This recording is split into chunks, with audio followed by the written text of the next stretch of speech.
Ever scrolled through your phone, stomach rumbling, and wished there was a way to get groceries delivered without the hassle of traffic or a hefty delivery fee?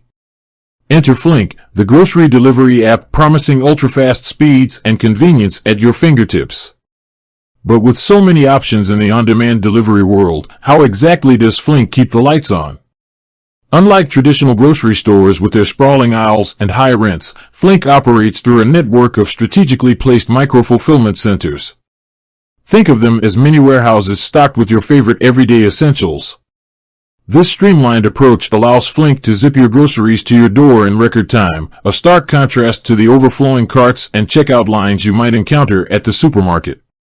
But keeping these mini warehouses humming and those delivery bikes rolling requires serious cash flow. So, how does Flink translate that convenience factor into cold, hard revenue? Buckle up, because we're about to dive into the clever financial mechanics that keep Flink running. Profits through products, the grocery markup game.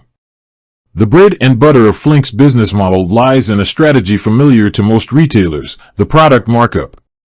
Just like any store, Flink purchases its inventory from wholesalers and suppliers. However, the magic happens when they add a bit of a premium on the final price you see on the app. This markup represents Flink's profit on each item sold. Here's the thing, Flink has a few tricks up its sleeve to make this markup work in their favor. By leveraging their bulk buying power, they can often negotiate lower prices with suppliers. This translates to a smaller markup needed to reach their profit goals compared to a corner store buying limited quantities. Additionally, Flink keeps its operational costs relatively lean. Remember those micro-fulfillment centers? They're significantly cheaper to maintain than vast supermarket spaces. This allows Flink to keep their product markups competitive while still turning a healthy profit. Peak hour power plays, strategic delivery fees. Delivery fees are another key revenue stream for Flink.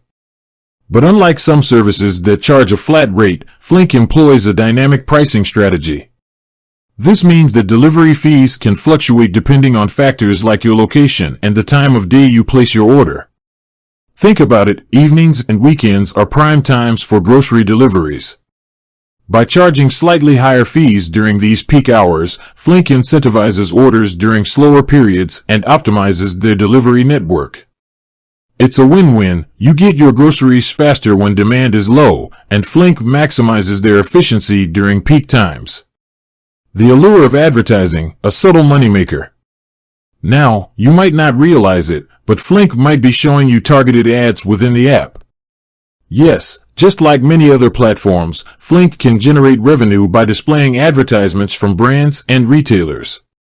These ads might take the form of sponsored product placements or special offers that catch your eye as you browse the app.